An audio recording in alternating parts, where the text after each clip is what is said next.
देखो आज के जो अपने दो टॉपिक बचे हुए हैं किससे रिलेटेड थी, कल की था लास्ट टाइम गॉस एप्लीकेशन एक स्फेरिकल सेल के लिए। आज जो है वो ये है, पहले करना है इंटेंसिटी ऑफ इलेक्ट्रिक फील्ड। क्या है? Intensity of electric field. फिर due to an infinite uniformly charge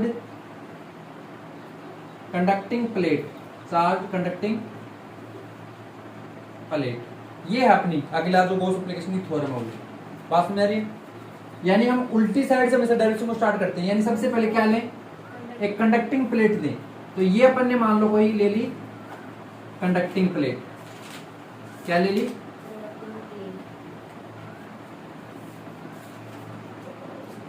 ले ली। ये फुली चार्ज है। ये क्या है?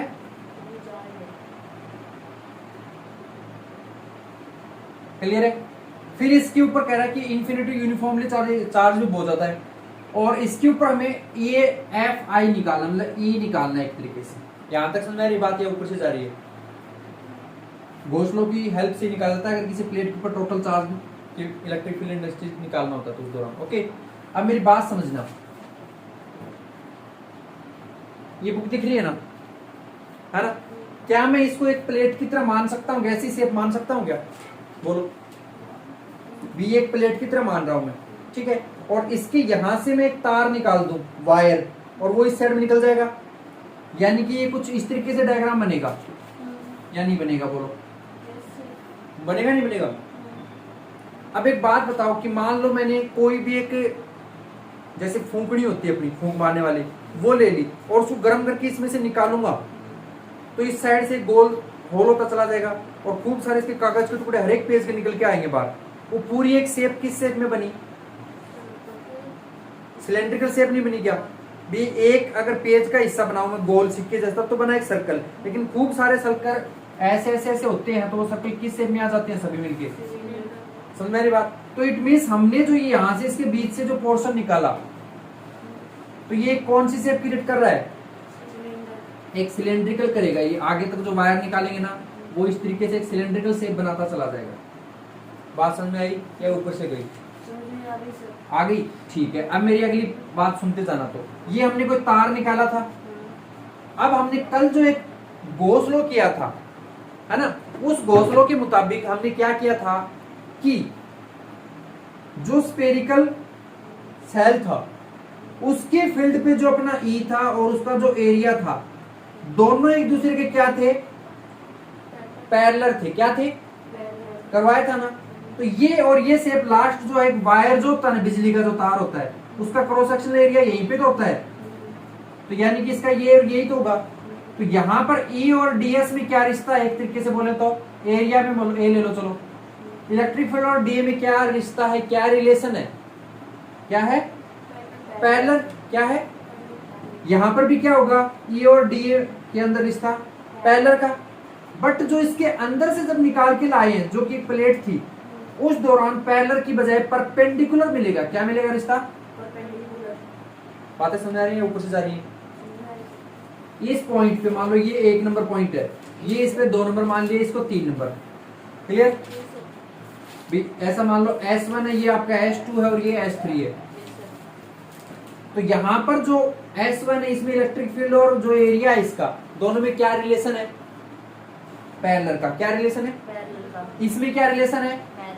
जबकि इसके सरफेस पे, कनेक्टिंग प्लेट के सरफेस पे जहां बना रहे हैं वहां ई में और डी में क्या रिश्ता है? समझ रही बात? बस हमें इतना ही समझना था। अब अपन आराम से डेरिवेशन कर सकते हैं। करें? अब मैं लिख रहा हूं अकॉर्डिंग टू इलेक्ट्रिक फ्लक्स। क्या? ठीक है।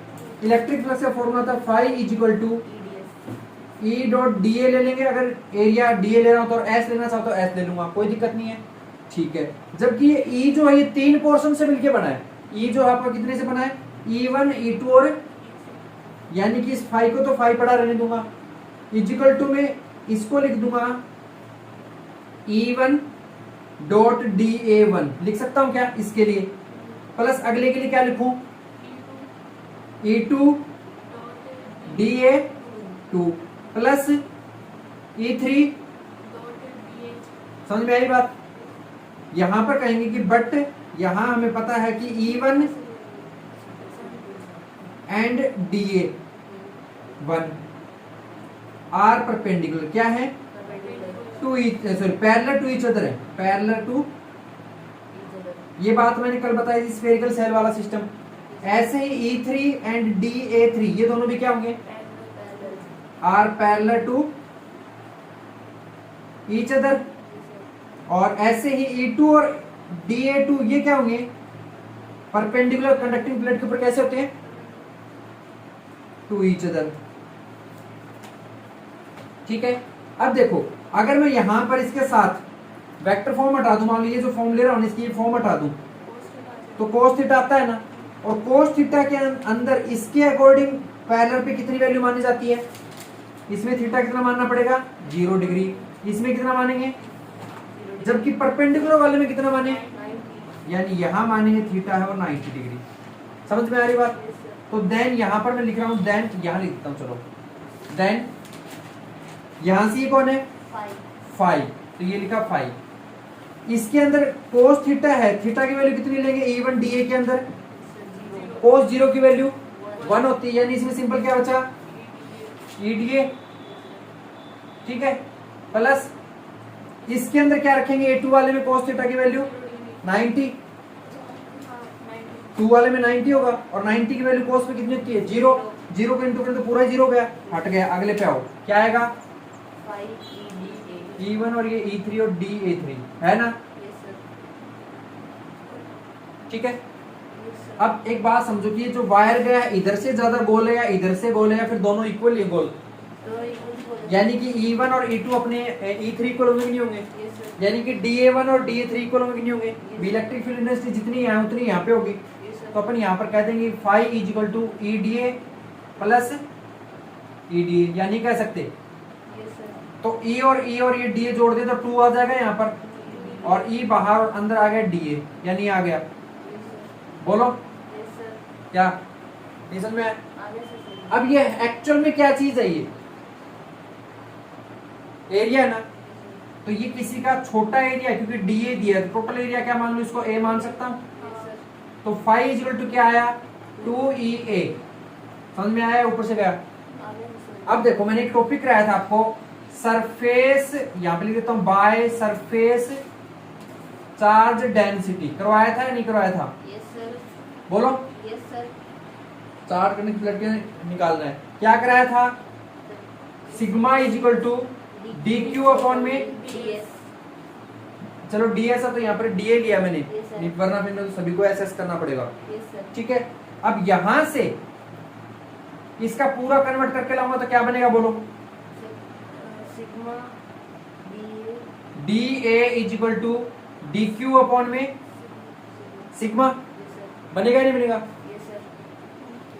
जबकि अपन ने phi is equal to by Gauss law पढ़ा था ना, Q अपॉन में एप्सिलॉन नॉट, या नहीं पढ़ा था? तो एक तरीके से, सॉरी इसको इधर ही पढ़ा लेने दो। यहां से ये जो DQ की वैल्यू, यानी कि यहां अगर मैं छोटा लूं इसको, तो इस DQ की वैल्यू डाल सकता हूं यहां पर। तो phi इज इक्वल टू क्या बना? सिग्मा DA अपॉन में, और अगर इसको पूरा एरिया के अकॉर्डिंग ले लें तो A लगा सकता हूं बड़ा, या नहीं ले सकता? बोलो। तो phi is equal to sigma A upon में एप्सिलॉन नॉट। कहां से लाया? किसी को दिक्कत नहीं है ना? इसे और इसे कंपेयर कर दो, इसे इक्वेशन नंबर मान लो, इसको मान लो। ठीक है, कंपेयरिंग करेंगे तो क्या आएगा? ये phi और ये phi, यानी कि फ्रॉम इक्वेशन 1 एंड 2 इसका लिख दो 2EA, क्या लिख दिया? इसका क्या लिखूं? सिग्मा A अपॉन में एप्सिलॉन नॉट। इस A को 2 को उधर भेज दो, तो A से है तो क्या हो जाएगा? यानी E is equal to simple क्या आ रहा है? 2 सिग्मा अपॉन में एप्सिलॉन नॉट, जो भी है, और यही होगा आपका फाइनल डेरिवेशन। ठीक है, मैंने जो यहाँ पे ये अलग अलग दिया, बुक के अंदर चाहो तो अलग से इक्वेशन लिख दो, E1 DA cos theta is equal to EDA cos theta 1, इसको इक्वेशन फर्स्ट माना, सेकंड थर्ड ऐसे अलग लेके भी कर रखा है। अगर ये समझ में आ रहा तो ऐसे कर लो, वरना बुक से करना तो बुक से कर लो। आ गया समझ में? यहाँ कोई तकलीफ है कहीं पर? बताओ, मिटा दूंगा अभी तो। चलो तो एक बार नोट करो, फिर अगला करते हैं।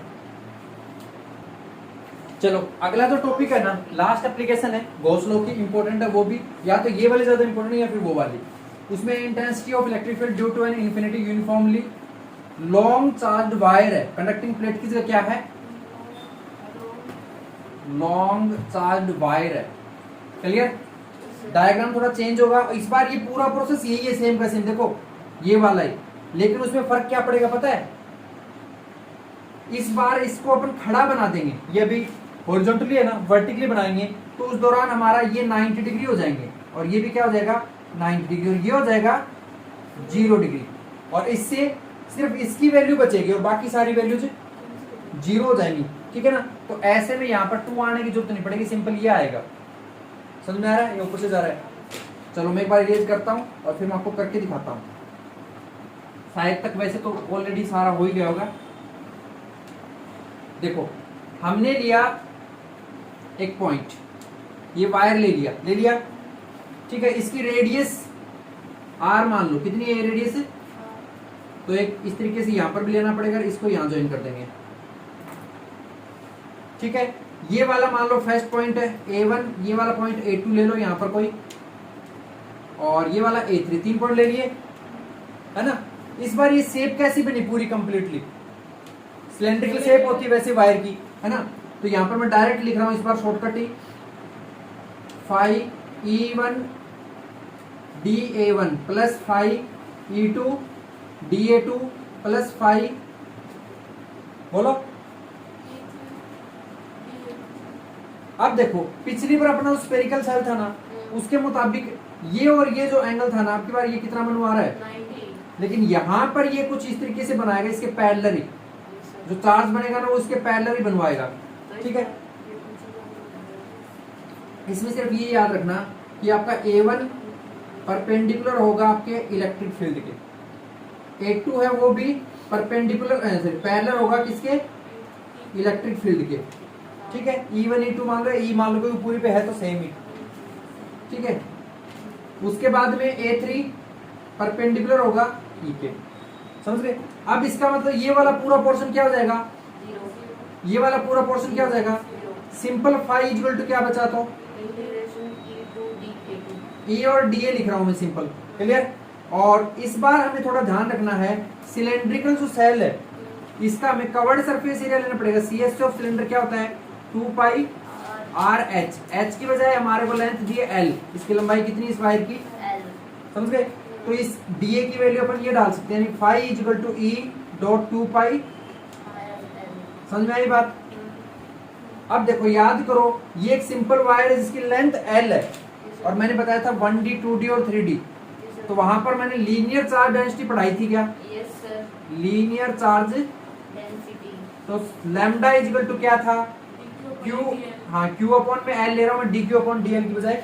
ठीक है, यहां से L को इधर भेज दिया तो Q की वैल्यू क्या बनी, lambda L, फिर मैंने पढ़ाया था बाय गॉस लॉ, तो इस गॉस लॉ के अकॉर्डिंग क्या था, phi equal to Q upon में एप्सिलॉन नॉट, Q की वैल्यू ये डाल दो इधर, फाई इक्वल टू क्या आ जाएगा, lambda L upon epsilon naught, ये आपकी इक्वेशन फाई ये बता रही है, ये आपकी ये बता रही है, तो ये इक्वेशन फर्स्ट मान लो, ये सेकंड मान लेना, ये थर्ड वाली, from equation first and third क्या आएगा, यहां से ये क्या लिखूं, E डॉट 2 पाई RL, और इससे क्या लिखूं, pi L, ये वाला जो सिंपल लैम्डा L अपॉन में epsilon naught, E को निकालना है तो ये तो रखना है, बाकी सबको उधर भेज दो। E is equal to lambda L upon में एप्सिलॉन नॉट, और ये आएगा सारा कहां पर, डिवाइड में, L से L कट गया, yes sir, E is equal to क्या बचा, लैम्डा अपॉन में 2 पाई एप्सिलॉन नॉट और R, यही तो आएगा। yes sir, ठीक है, या फिर आप इसको ऊपर 2 से डिवाइड कर दो और नीचे भी 2 से मल्टीप्लाई कर दो, दोनों तरफ कर दो तो 4 बन जाएगा ना। yes sir, तो ये थोड़ा आपको अच्छा लगता है 4 पाई एप्सिलॉन नॉट बोलने में, तो चाहो तो ऐसे कर लो, वरना वो पहले वाला है वो पढ़ा रहने देना। समझ में आ गया? तो याद रखना, लॉन्ग वायर की बात कर रहा है यानी 1D की बात कर रहा है, yes sir, कंडक्टिंग प्लेट की बात कर रहा है यानी 2D की बात कर रहा है, yes sir, समझ रहे हो। और स्पेयर वाला अलग से करवाया ही था, तो वो मैंने स्टार्टिंग में लीनियर चार्ज डेंसिटी करवाई थी ना, सरफेस चार्ज डेंसिटी, वो यहाँ पर यूज लेने के लिए करवाया था। Okay, yes sir, write down, बचे हुए बाद में करेंगे। ठीक है।